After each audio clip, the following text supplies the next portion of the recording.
Hey, welcome to this podcast where the truth is released to inspire you to find your voice, bring out the gold within you, and help you reach your full potential to roar out loud in the world around you.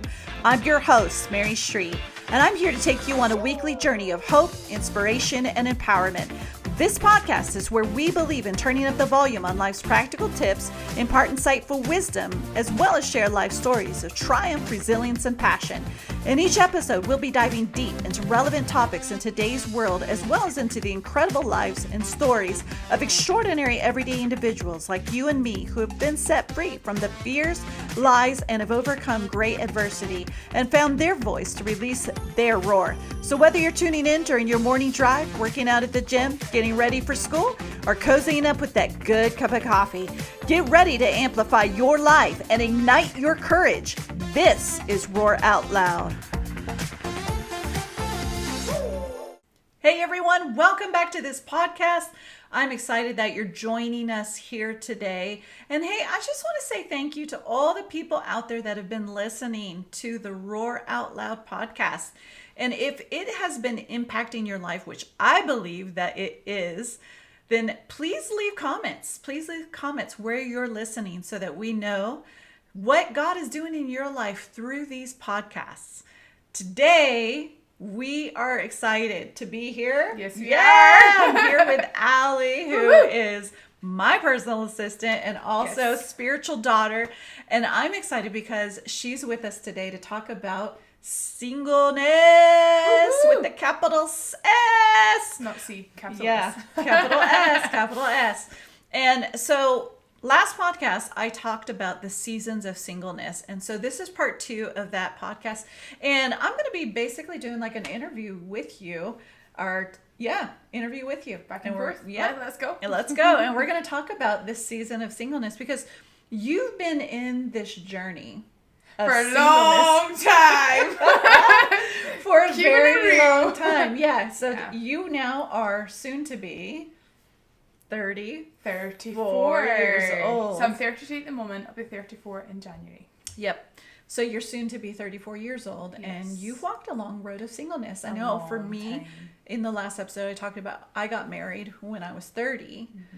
And so that's 4 more years than me, but it's still a journey, isn't it? Like, I mean, I had my ins and outs to, my season of singleness, and there were highs and there were lows. So give me a breakdown of how that's been in your life. Because I want the people out there to get some takeaways today. The ones that are single, to get some takeaways, some gold nuggets from things that we've walked through.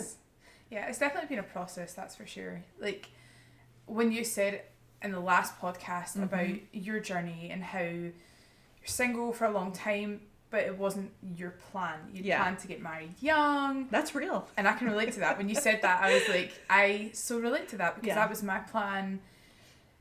I thought I'd be married in my 20s. I thought I would have maybe a couple of children by now. And that's just not what the Lord had for me. And that's okay. And I think when you're single for a long period of time, it's knowing that it might not look like how you thought it was going to look like, but it doesn't mean it was bad. Yeah, doesn't mean it was bad. Doesn't mean it was wrong.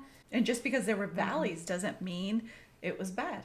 Because I really believe like the valleys that we walk through, when you choose to lean in, and I talked about that a little bit on the last podcast, when you choose to lean in, you actually gain things from them. You learn things. And I think I'm now in a place now where I've actually really appreciated my singleness more than probably I ever have. And it's just been, like you said earlier, like a whole process of valleys and mountaintops and kind of everything in between. There's been seasons where I've been really content and really happy. Other times I've been really, really sad and lonely. And when that desire is there to get married, it's a God-given desire. It's not wrong. It's just the time hasn't come for that to come to fruition and it hasn't been fulfilled. That desire hasn't been fulfilled yet.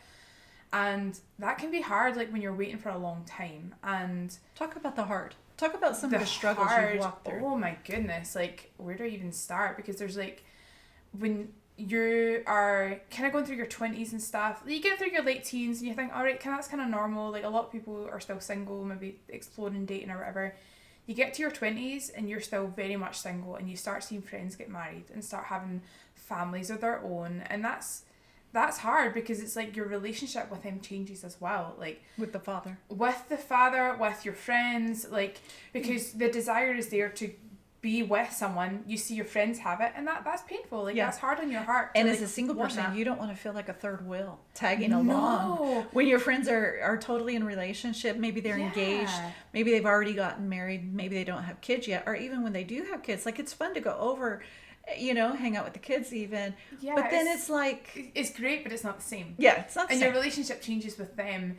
And then you're having to navigate, okay, I don't want to, like, intrude on their lives all the time. I don't want to take up too much of their time, because you're aware that they're a couple. They have needs with each other as well. Yeah. They need to be spending time together. So then as a single, it's like, okay, my community is then shifting as well. For me, my relationship with her father completely changed, because it was so painful. Like, when you get to your late 20s and you're still not married, it's hard, because then you start questioning, am I where I'm supposed to be? Am I doing what I'm supposed to be doing?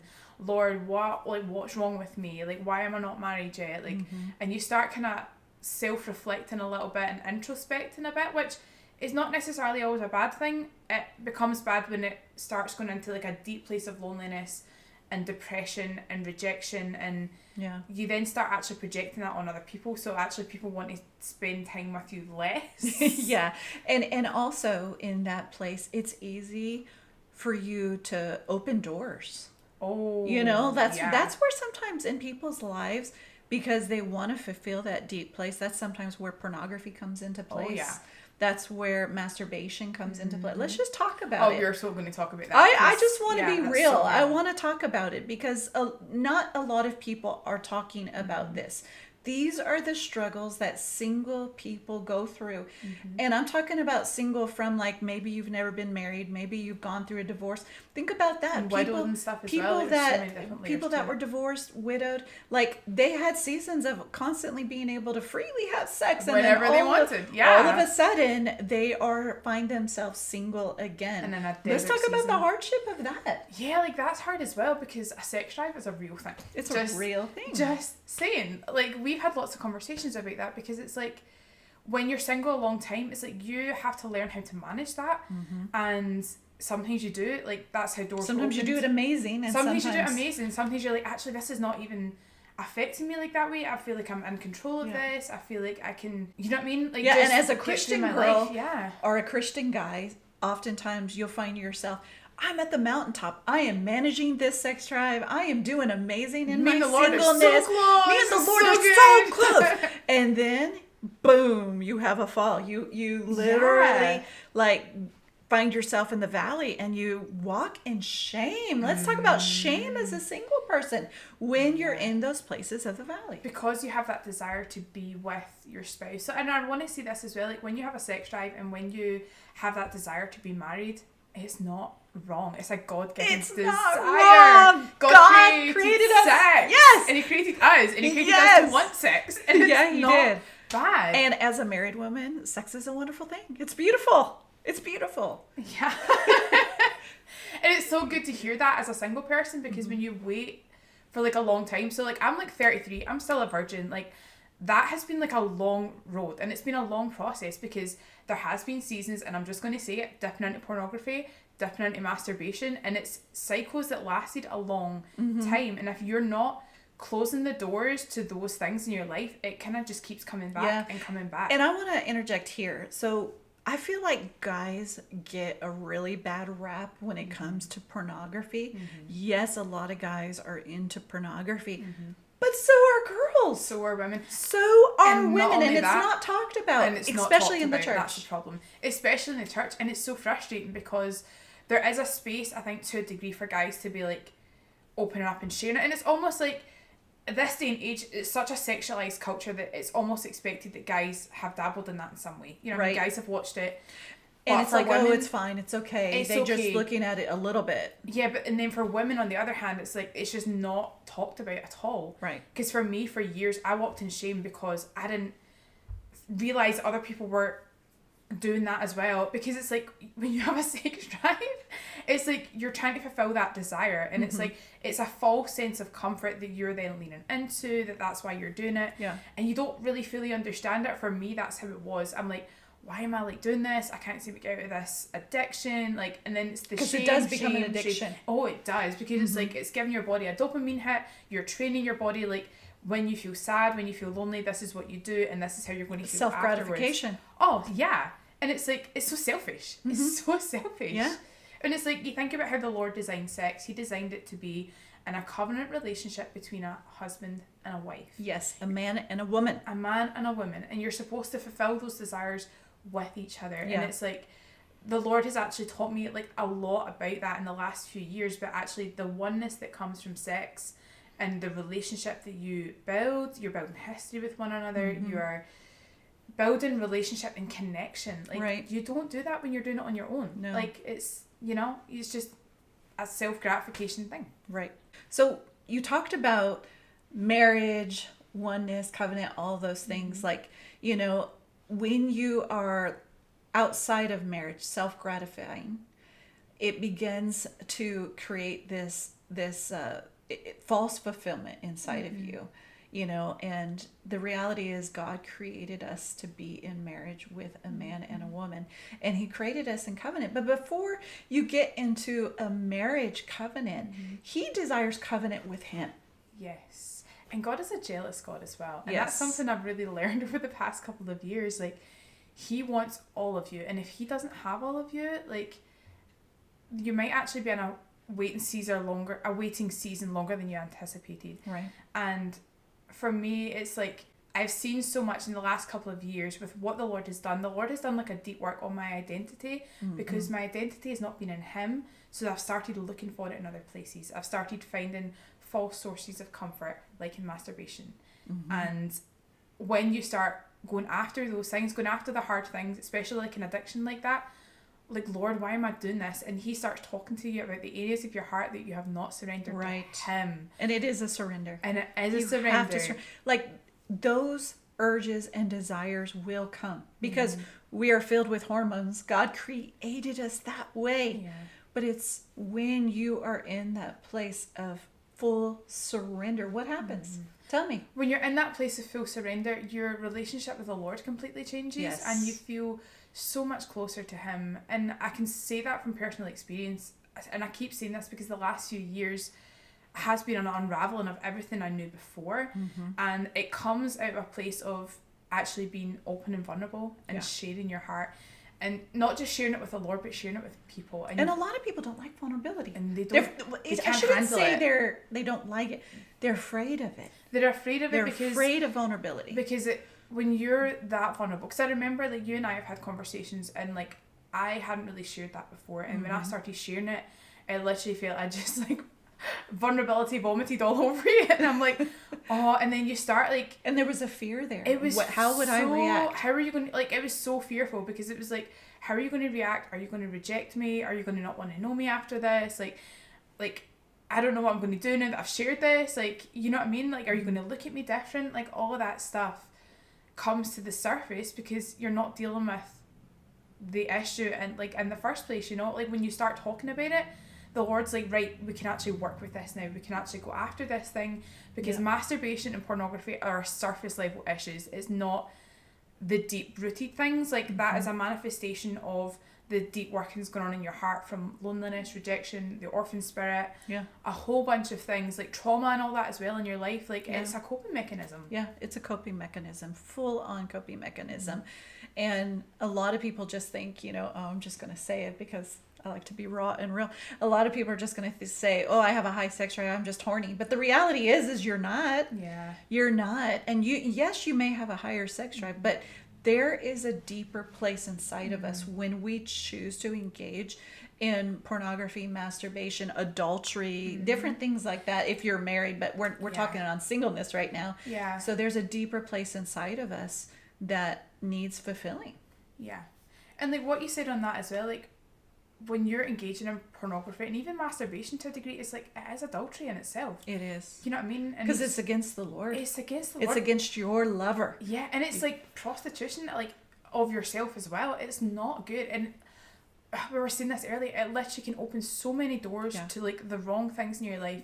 Open yourself up to, like, demonic stuff and just things that you don't even realize at the time, because that whole realm, like the pornography industry, is just rooted in so much evil. So much evil. Let's talk about, like, even in trafficking.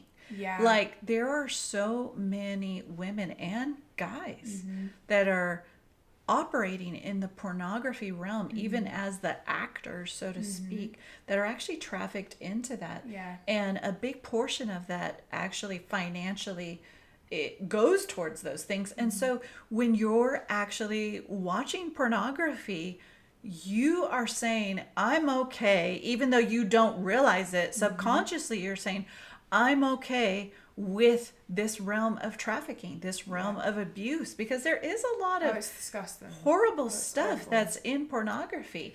And when you start even with, like, maybe you say, oh, it's just a little bit of soft porn.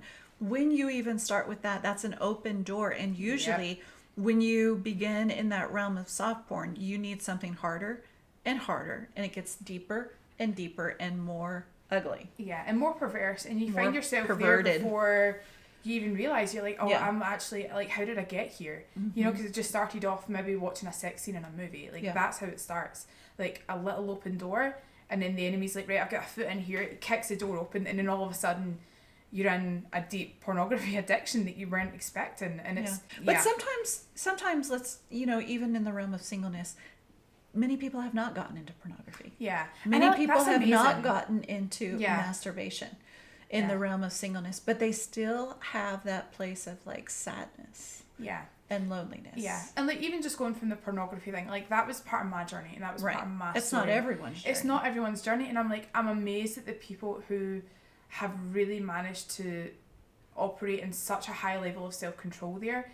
Because I didn't. We celebrate that. We celebrate that so much. So if that's your story, like, that's amazing. Like, that is a testimony in itself. Yeah. And it's just the reality of everyone copes with their singleness in different ways. And sometimes it might be pornography, sometimes it might not. Sometimes it might be going out drinking or partying or not even drinking. It could just be going from guy to guy. I'm going to date this guy, go out with this guy. Relationship, you know what I mean? Yes. One after the other, serial dating. I mean, I know people that, you know, dealt with their singleness in just like a kissing friendship kind of way. Like, they were just, they were friends, but yet they just were meeting a need. Yeah. They weren't really in it. And even in that, you're not protecting the other person's heart. No. And in our singleness, it's so important when you do get into a dating relationship, even if you're one-off going out with this person or going out with that person, like, it's so important to literally think about the other person's heart and protect their heart. Yes. And not only that, it's like, when you're single, what is your vision for your future in your marriage? That's so good, Ali. What is your vision? What is your vision? And that's something the Lord really actually started speaking to me about. It was, okay,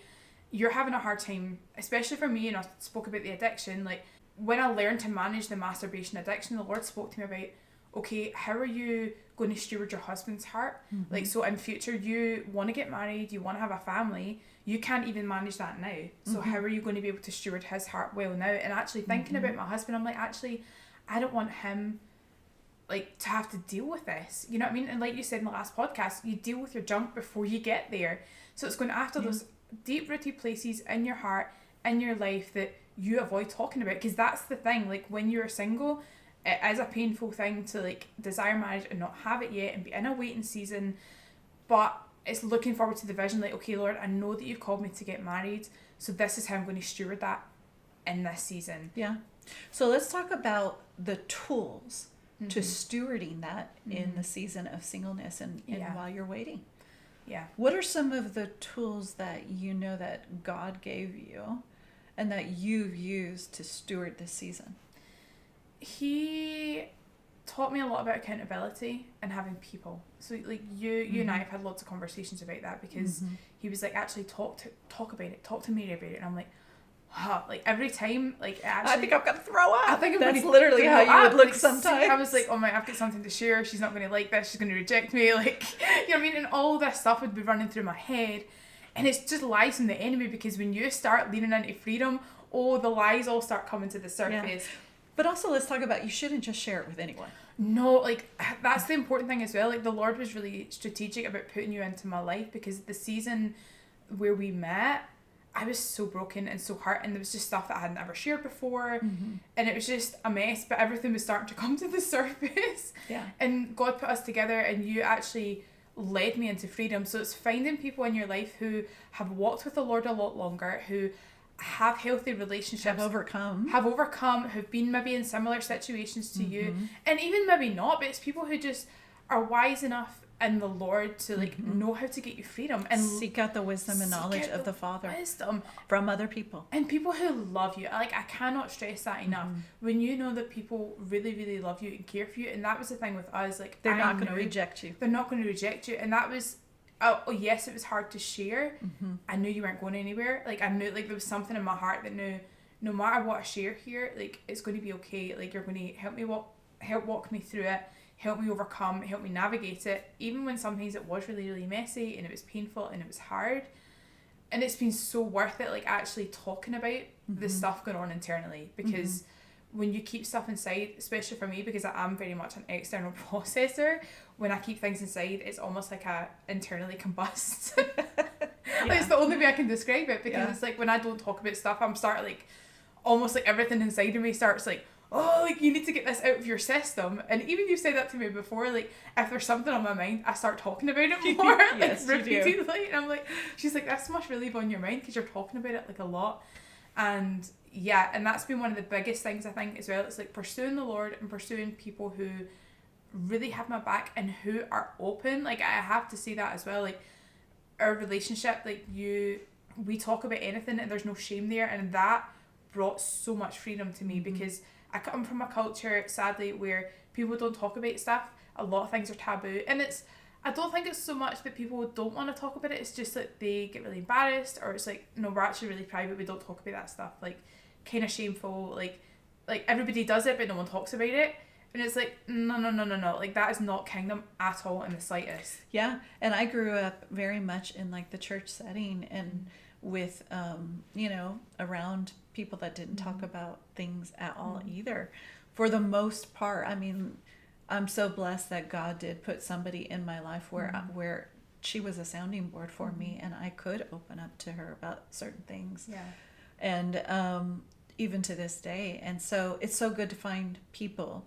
And if you don't feel like you have any, I would literally just say, stop and ask the Lord, who are those people? Yeah. Who are those people? And maybe if you don't see or hear anything right away, ask him to show you how to find those people.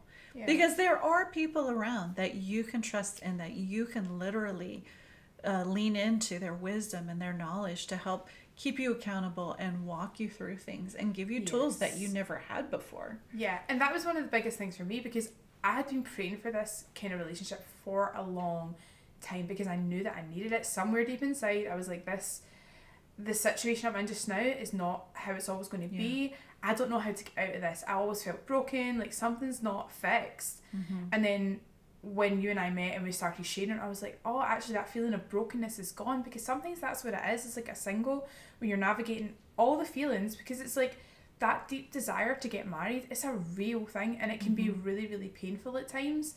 But having people who are like, no, like, we love you, we see this for your life as well, like, we actually can see the vision, even when you don't see the vision. It's like, actually, no, we believe that the Lord has this for you in your life, so we're going to help you navigate this season, being able to share about all the things, all the issues, and even things that you're not even aware of. Like, can I just say that as a single, sometimes you have absolutely major blind spots that you don't even see. Like what? Talk about those blind spots, Alison. Like, blind spots, you kind of said it in the last podcast a little bit about being independent. Like, so for me, like, being independent has been a massive thing. It's not wrong. But when, like, things are going to have to start changing when you start dating someone, it's like, oh, like, hold on a minute, like, I'm going to have to consider someone else.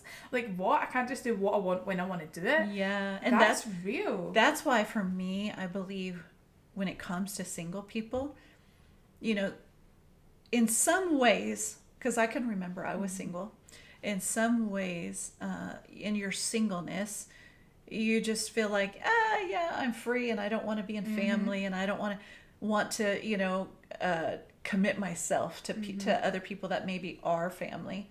However, I think it's so important in your singleness to put yourself around family. And family. Because Yes. it's in that place, healthy family. Oh, healthy family. Healthy Family is a family. must, just saying. Because it's in that place where you really begin to learn the tools of what healthy family looks like. I am so Yes. thankful. I am so thankful that God put a healthy family in my life. And I am today who I am because of them. Yeah. 100% because of them submitting themselves to the Father and allowing Him to be their grounding, their foundation, their cornerstone in their family, you know, and seeing them take their family to church all the time, seeing them go after the Lord on their own, you know, seeing a healthy marriage, you know, when he came home from work every day, her putting her arms around him, giving him a like just seeing the healthiness, sitting around a table as a family and eating together. I didn't have that growing up. Yeah. And so being in family, I learned what it was to submit myself in that place of family. And I think that is when you find that, and when you choose it, when you seek it out, and when you find it, it's an acceleration of growth in your life. Sure. I can see that as a testimony from my own life. Like, that's so what happened. I was thinking about that earlier, actually, just the whole surrounding yourself with people, but family, like, see what, if that's what you desire, if you desire a healthy marriage and a healthy family with children, who in your life can you go and seek out and be like, hey, like, this is what I'm looking for? Like, is there any way we could, you know what I mean? I could invest in you, you can invest in me. I just want to spend time with family, because a lot of people listening might not have ever experienced that. You might have come from a family that's really broken, you might have come from abuse, or you might just come from a family that's been pretty stable but doesn't know the Lord. Or they're not really present in communication with each other. Yes, and they're shut down. And for me, like, this was something I prayed for a long time. Okay, like, Lord, actually, I want to be in family, and He put me with you guys, and all the mess that comes with as well. Like, family is such a beautiful thing. We're not perfect, but it's messy, and it's like seeing that, like, it's okay, because sometimes as a single you have this idea like, oh, my husband's going to be like this, and my kids are going to be like this, everything's going to be perfect, and there's not going to be any but problems. you walking into our life, I mean, you've seen my kids argue, you've seen them argue with us, you've seen me and my husband argue at different times. Not like we don't full out but brawl, just like bickering, like, but bickering here and there. Because there's frustrations that happen, like, in real life. We're human. We have personalities. We have likes and dislikes. But through it, you learn how do you communicate. How do you communicate? And that was the biggest thing, because I saw you, and I'm going to cry, because it's like I saw you love each other, like, even when it was maybe hard or you were frustrated, or I saw you walk in forgiveness and be like, oh, okay, like, saying, actually, it was really frustrating me you did this or said that, and then the other person would apologise, and you're like, and then there was forgiveness, and you're like, oh, like, it's actually not a scary thing. Because for me, I was always like, no, you shut down, you don't talk for 3 days, you shove everything under the rug, you don't talk about it.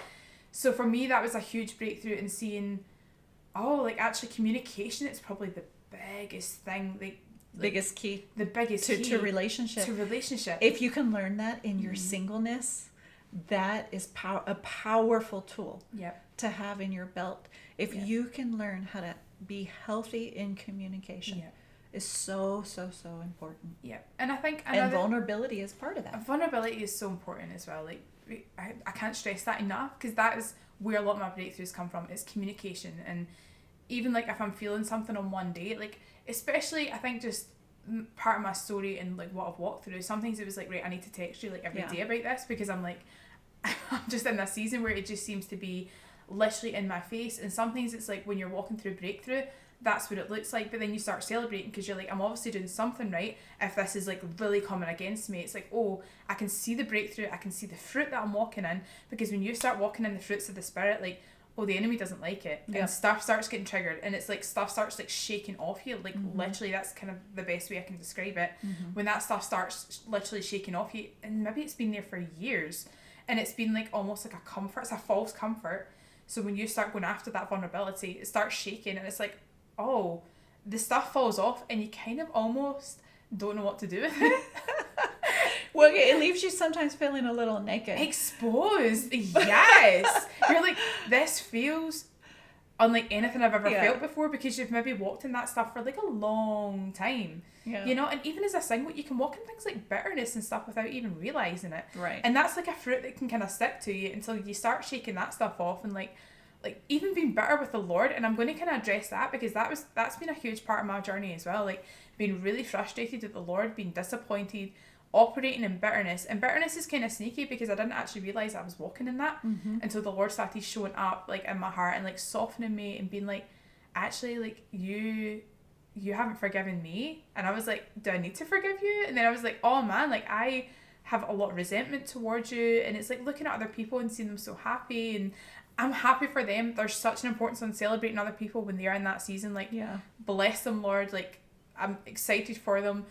But when you're like, but what about me? And you're like, Lord, like, have you just forgotten me? Like, I don't want to talk to you. Like, I'm just going to shut you out for a while. Like, that's real. Yeah, and as a single person, I had seasons of that too, where I really had to allow God into that place of my heart, and he would just, in his gentleness and his kindness, kind of prick that area of my heart and go, hey, you need to not forget me. You need to forgive me. Yeah. You know, like, or forgive yourself for bringing judgment against me. Yeah. You know, and I really had to pursue that and walk through a season of that and come out on the other end. And when you come out on the other end, it's beautiful, because you see so much more of how he actually was always there. Oh, yeah. It's been such a beautiful journey as well, because I have seen that more and more, like, in the seasons where it's been hard and coming out of that. Because I feel like even the past year, the Lord did a massive work in my heart. And he just settled some things. And when the settling happened, I'm like, you never left. Even if I didn't feel you. You never left me. And sometimes it feels like he's quiet, but sometimes it's like what you need in that moment is just for him to be present and not say anything. And it's so easy when you feel like that, like go back to before you never left, when you're feeling like, God, where are you? Where are you? Where are you? It's so easy to partner with the lie, and it is a lie. It's a lie to say, oh, he's left me. He's just not here. He's abandoned you. He's not here. He's not talking to me. The reality is he's always talking. Yeah. But we're not always quieting ourselves enough to hear him speaking to us, because he doesn't always shout at us. Sometimes it's simple, quiet. Yeah. And allowing ourselves to come to that place of just really resting in him. And I feel like that rest goes all the way back to that identity piece. Because if you can learn to be just simply a daughter or simply a son, right? And be fully fulfilled in him. Yeah. That's so good. It's like when you're fully fulfilled in him, it's like leaning into him in those moments. And there's been times where I've literally laid on my bed at night and just cried, because it's like, Lord, like, I don't understand this. Like, what is wrong with me? You know? I was there too. You know, and I've had people say, like, oh, maybe you're just too picky. Like, maybe this, maybe that. It's so. Let's talk about that. Okay. Yeah. Especially in the church. I want to talk about singleness in the church when it comes to church people. And we're one of them. Hey, I'm a church person. Yeah. But, I mean, singleness in the church sometimes is not always easy. It's not easy, and it's not always acknowledged either. Like, right. I feel like, especially that like late 20s through your 40s, sometimes even 50s, there's this forgotten tribe of people in the church who are that are single, right? We have everything for, like, you can call them silver liners or diamond fellowship people, the older people, and you have like everything for like the elementary and then the youth, and the kids, and junior high, and all that. But then there's this gap, and everyone really puts this thing on you, almost like, I felt like personally that it was almost like a pressure of like, you need to find somebody, you need to get married. But then there was also this pressure of like, you need to find somebody that's like this. For me, it was like, I always had this portrayed on me. You need to find somebody that can like preach to the masses, that, you know, can prophesy and, you know, be this person. And it's because that's a part of what I carry, you know, preaching, teaching, travel, mission, all the things. I carry that. But the reality is if I had married somebody just like me, we probably would have like cracked heads, busted heads all the time. And God in his kindness, oh, thank you, Jesus. He knew what you needed. He knew what my heart needed more than I knew what I needed. And he gave me a rock. Literally, my husband is named Peter, and he gave me Peter, a solid rock, who is literally next to Christ, the rock of our family. Yeah. Thank you, so Jesus. stable. I love my husband. If you're listening to this, I love you, babe. Yeah. If it's singleness in the church, I get frustrated because still being a single in church, it can be very frustrating when you have speakers at the front. And it's not like the teaching is bad or the speaking, what they're sharing is wrong. It's just sometimes it's like, it would be nice to hear something that actually relates to singleness, especially when you get married couples all the time. And sometimes their just focuses on marriage and family because that's their life. It's a big part of their life. And I celebrate that. Like, I celebrate married, Christians and people who've been married a long time and, kingdom family. Like, my heart burns for that. I love that. But at the same time, I don't want it to come at the expense of singles in the church. And something happened at the beginning of the year, and it was so, so lovely, just how the Lord orchestrated it. And we were at a ladies' night, and the women's pastor got up and actually acknowledged singles in the room. And she was sharing about her 2 daughters getting married and how they were having a conversation with their fiancés, and the girls are quite young, but their fiancés are not. They're kind of late 20s, early 30s. And she just got up and she's like, the girls were talking to me about how for them they don't feel as if they've waited long, but their husbands have. And you don't often hear that side of the story. And she got up there and she just prayed for the singles in the room, and it was so lovely. My heart felt really covered because I don't always feel that in church. I don't always feel that singles are acknowledged. It's almost like people are looking at you like, why are you still single? Why aren't you married? Why aren't you married? What's wrong with you? Yes. It's, even though they don't say it, sometimes you feel it. You feel that, what's wrong with them? What? Or you constantly get the thing. I know I've been guilty of saying it, judging. You judge as a married person sometimes. Oh, they're just too picky. They're just too this. They're just too that, Yeah. And I know for me, in my singleness, I was too picky. God spoke to me and I had a list. I literally had a list written out. Yes. I had a list written out. And God literally spoke to me and he told me, Mary, don't you think I know your heart better than you do? I want you to tear your list up. And I was like, what? And that was I felt like it was my safe boundary, my parameter, right? But really it was a wall keeping me from what he really wanted. Yeah. And I tore that list up. Yeah. And it's almost like a false vision as well. You know what I mean? Because you have lists are not bad though. And I'm going to say that because I actually have a list, and the Lord told me to add things to my list, which I thought was really, really funny. But I think that just shows it's all about a heart posture. A heart posture is key. A heart posture is absolutely key. Because I was relying on my list, not on the Lord.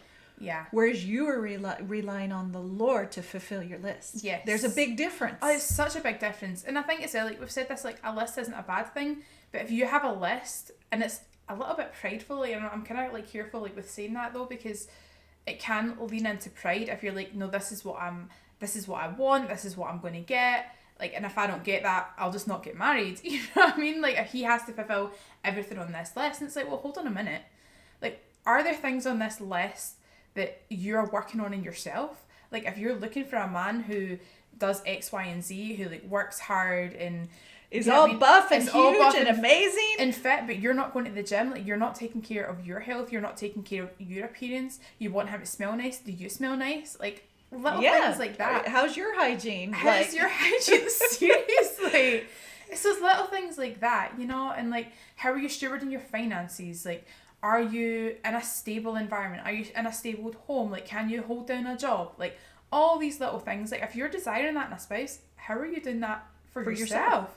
And there's an importance. That's good. It's so important because it's how are you doing these things for yourself first? Has the Lord spoken into your heart and been actually, babe, you kind of need to work on that there, because that's not, you're wanting this from your husband. How are you doing that for yourself? And it builds, or vice versa. Or vice versa. You're wanting the Barbie doll figure. But do you take yourself off the PlayStation or off of the whatever, the Switch, you scroll on your phone all the time? Are you taking care of yourself as well? Yeah, healthy habits are important, and have a vision as well. This is kind of, the Lord changed my list actually, because I had a list years ago and it was kind of prideful, because I'm I want this, this, this, this, and this, and then the Lord started speaking to me and I was oh, actually those things are superficial and those are preferences, and there's a difference between preferences and non-negotiables, and I have to say that. So preferences are things that you desire, that you like, not necessarily wrong, but they might not be fulfilled. Non-negotiables are things that are like, hey, like, if you're not walking in these things, like, we are not going to be together. For me, a non-negotiable, like, they needed to love the Lord. Yes. As a Christian, that should be the top of your list. He Yes. needs to absolutely love the Lord. Yeah. And not just say it, but do you see it? Do you see Christ active in his life? Yeah. Does he carry the heart of the Father? Yeah. Like, that to me was a non-negotiable completely. And that's on my list too for that. Like, and some people have has to love the Lord. non-negotiables, like, you know, never have had sex before. Yeah. Never kissed another person, which in today's world is a little hard to find, but it's out there. It's out there and it's not wrong. It's not wrong. Yeah. And I want to see this too. Like, the Lord is bigger than your list. Like, he knows what you desire, and there's things the Lord can give you as a gift just because he loves you. And it's part of your testimony as well. I think for me, being single for a long time, there's things that I am absolutely holding on to because I'm like, this is what the Lord has spoken to me about. And if there's things that the Lord has spoken to you about in your life over the course of your singleness, when you're believing for a spouse, okay, like, how am I stewarding that? Like, Lord, no, like, you've told me that. Right. That's a memorial stone for me. Like, I know that this is what you've said. So I am holding on to that. Even when other people say, you're being too picky, that's not realistic. God is outside of all of that. God is supernatural. He can make anything shift in a moment.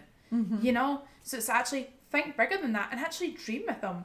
You know, there's things that, like, I've been dreaming about, and there's even dreams that I've had long ago about my spouse, and it's like, oh, like, okay, like, I'm holding on to that, Lord. Like, I'm believing you for it. See if it doesn't happen, it's like, okay, like, maybe I didn't understand that right, or, like, didn't interpret that right, and that's okay. But it's actually so much fun to hold on to that kind of stuff as well, because it gives you hope and it gives you faith for what the Lord is going to do in the future. Yes, and when you attach faith to it, I believe that God's like, it's done. Yes. Because literally, even in my own situation, one of my non-negotiables was, you know, he had to have a heart for missions, to be on the mission field.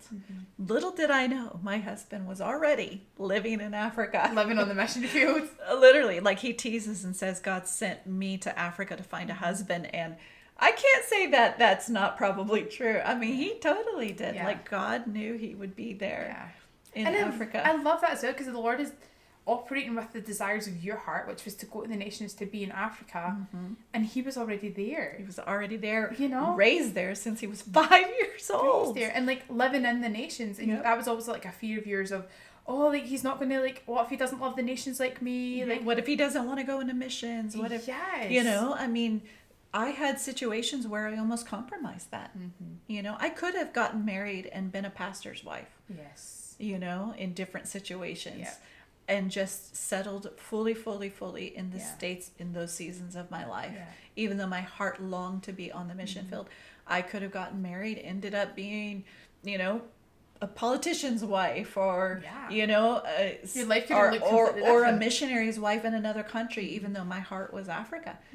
But because you were thinking about compromising. Yes, but I chose not to compromise. I spread my wings. I flew. I went to Africa, but there were seasons, even when I was a missionary on the field, that I had those thoughts of compromising what my true heart's desire was, because people did come up, and they weren't bad. They were wonderful guys, but not bad. But they weren't God's what God's best was for you. And there was red flags there, but sometimes you choose to ignore them. And even as a because single, your desire is to be married, and to you not have be those alone. hormones Yes. raging, you know, and you're like, God, when is it gonna be my time? Yes, like, and is this the right sometimes one for me? compromise is like right there staring you in the face. And I've had opportunities to compromise, and I'm so thankful I didn't. And the Lord has been so kind and actually shielded me from things. And he's so kind. I can't, like, stress that enough. It's like knowing your value and knowing the calling that the Lord has placed on your life, right, and going after it. And that was something that you've done. Like, you went to Africa, even in the midst of your singleness, in the midst of the pain, and like, Lord, but my husband's not with me. And the Lord's like, your husband's there, but you just don't know that yet, because you don't see the bigger picture. So it's like, okay, Lord, I'm taking you by the hand. We're going to do this together. No matter what it looks like, I trust you. And that's the thing, when you trust the Lord, you start stepping into things that you never thought were possible. Opportunities come up because you didn't choose to compromise. And I think about even the situations that I've been in where I could have compromised. It just blows me away, the Lord's intentionality of being like, actually, that's not the best for you. And it's like holding on to what you know that he said, where he's called you to be, what he's called you to do. And it's just like what you said, spread your wings and fly in your single season. Just run with the Lord. Like, the Lord will bring the right person in at the right time just to be grafted in, and he'll just fit. Yeah, what's in your heart? What's your desire? What are your dreams? Don't neglect your dreams because you're single. Oh, that's so good, Mary. See that again. Don't neglect your dreams because you're single. Yeah. Don't put them on the back burner. Run after your dreams. Because like just in the last episode, I said, and I believe this wholeheartedly, when you run after your dreams, somewhere along that journey, your partner, your spouse, your husband, your wife is going to come and they're going to fit right in. Yes, they may have other dreams outside of your dreams, but somehow your dreams will come together. Yeah. You know, my husband, he doesn't do everything that I do. And I sure as heck don't do everything that he does. Like, he's got dreams in his heart. Yeah. And I'm like, babe, run with those dreams. And he's the same for me. He's like, I want to see your dreams fulfilled. Like he so encourages me. And I believe sometimes when you choose to compromise, you're compromising a spouse that will encourage you in your dreams, release you in your dreams. And sometimes, you know, sometimes you get married really young and maybe you haven't compromised, but you haven't fully grown into maturity in understanding how to let go, let your spouse be released into the fullness of what they're called to be. But that's for another episode. Oh, for sure. Let's go back to talking about, stewarding your heart in this season of singleness. What would you say where you're at now? And you've come out the other end. You gained all these tools and everything like that. What are some of the things that you would give people listening today? Your greatest takeaway in staying in that place, holding on to what God's given you? Yeah. Do you understand what I'm saying? Yeah, hold on to what the Lord's given you and being content in my singleness and in the season I'm in. And the thing is, like, I think one of the tools I've had, like communication, we said that earlier, communication is so important. Being present with the Lord and actually inviting him into like every area of your life, even like the little things, like, okay, like, Lord, I'm out in the car today, I want to go for a coffee, like, will you come get coffee with me? Like little things like that. And that may sound a little weird to people. And people probably think, oh, but you know what? I'm a rocker with that, literally. but like, it's so real, like, because that's relationship. Yes. And it's like the Lord is so interested in every detail of your life, and when you start understanding that, like the intimacy that builds with him, and realizing that he literally is with you all the time. All the time. And that's something that actually the Lord actually gave me like a major revelation of. And just the season I've been in the last wee while, and I was actually home for like 6 months over this summer, and home being Scotland, as you can tell her accent. That's what the accent is. So coming back home to a place where I've not been in like 4 years, like that was kind of like a little bit strange. And I remember walking into my bedroom, and the last time I was there, the Lord had already done like a massive work. But coming home, knowing I was stable, and like my relationship with the Lord is the best place it's ever been in. It's so deep. It's really, really intimate. And at the top of my mirror, I had wrote, I am always connected.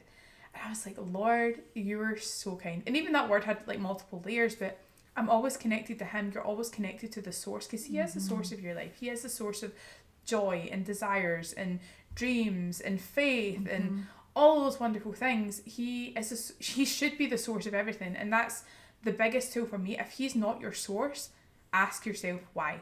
Start pressing in with him and being like, okay, like start being intentional with your time with him. And I want to see this as well, like, don't do it out of religion. What do you mean by don't do it out of religion? I know what that means for us, but I want you to break that down. So when I say don't do it out of religion, I just mean like that mindset of, okay, I need to do it at this time every day for X amount of minutes, X amount of like hours, whatever your process is, you know, I need to do it in this place. Like, this is, you know what I mean? This is the thing I'm working through. I have to, because that's religion. That's religion, because when you don't do it, you start feeling shame, you start feeling condemnation. Right. That is not relationship. It's not about I have to, it's about I get to. And I want you to. You get to, you know, outside of religion.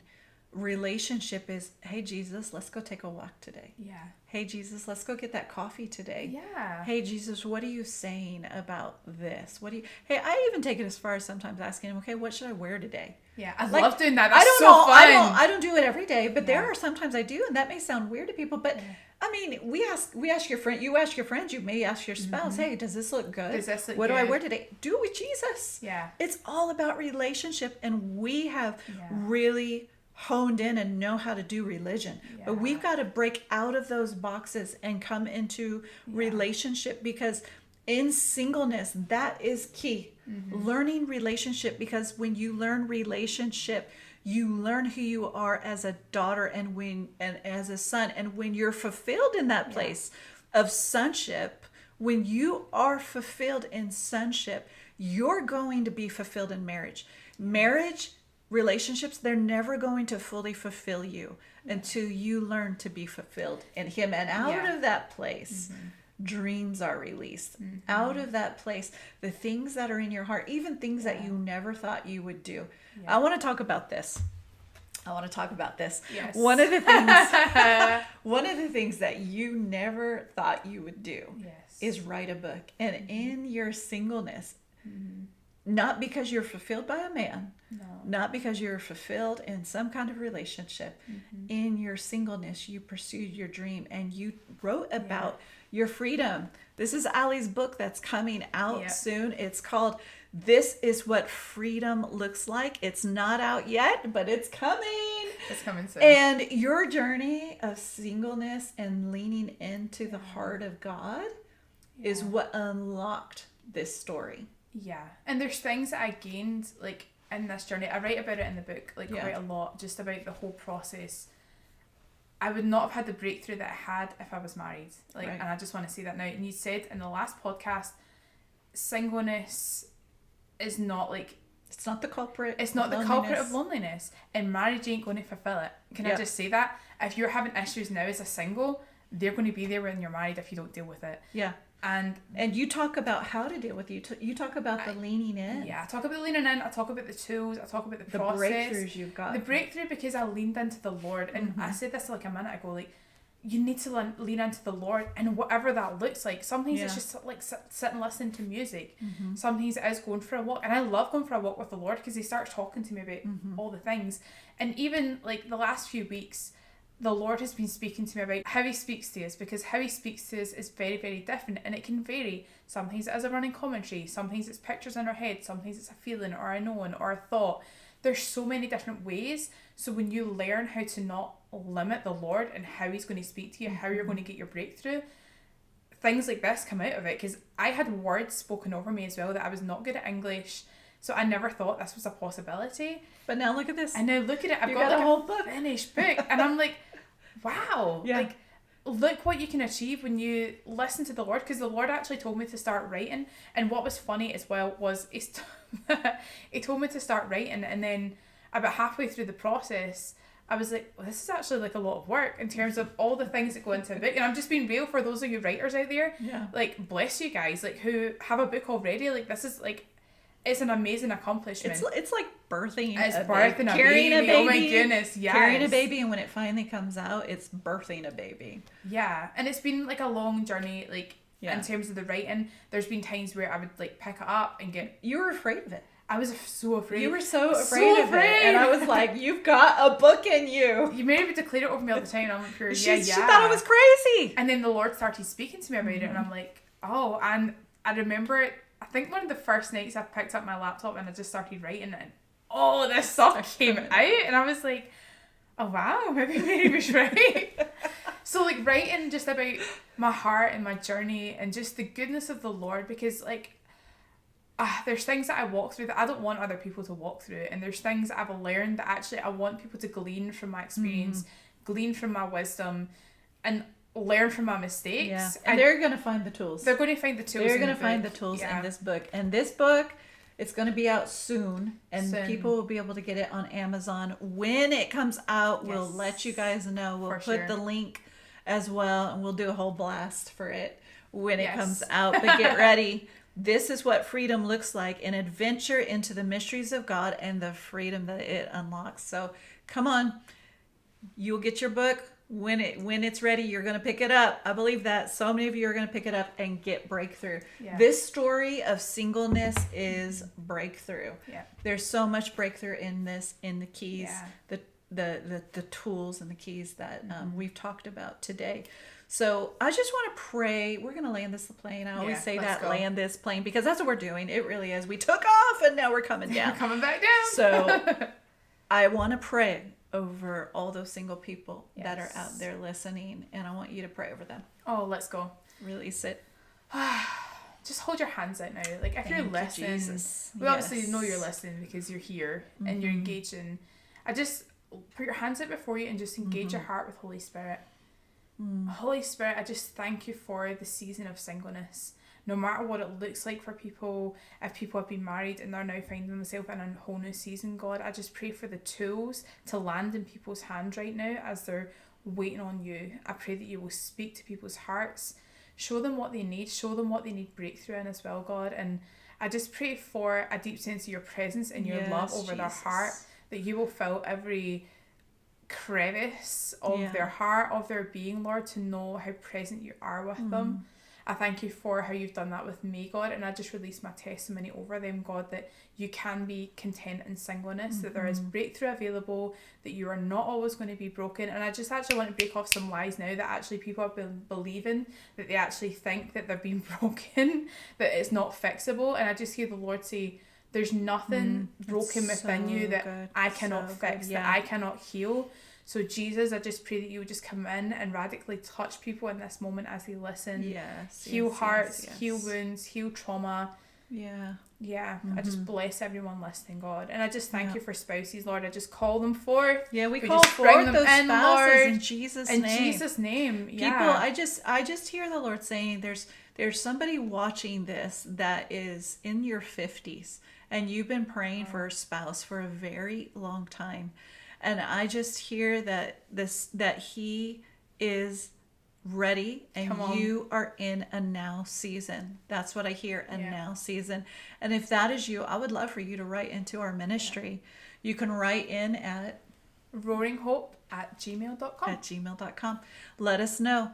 And I believe that there are also people that are getting great breakthrough from this podcast that are out there, not just in America, but around the world. There's people that are getting great breakthrough from this podcast as you listen, and things that are getting broken off of you. And there's a place of great loneliness that is actually being fulfilled because of tools that you've gotten from this very episode and from the episode before.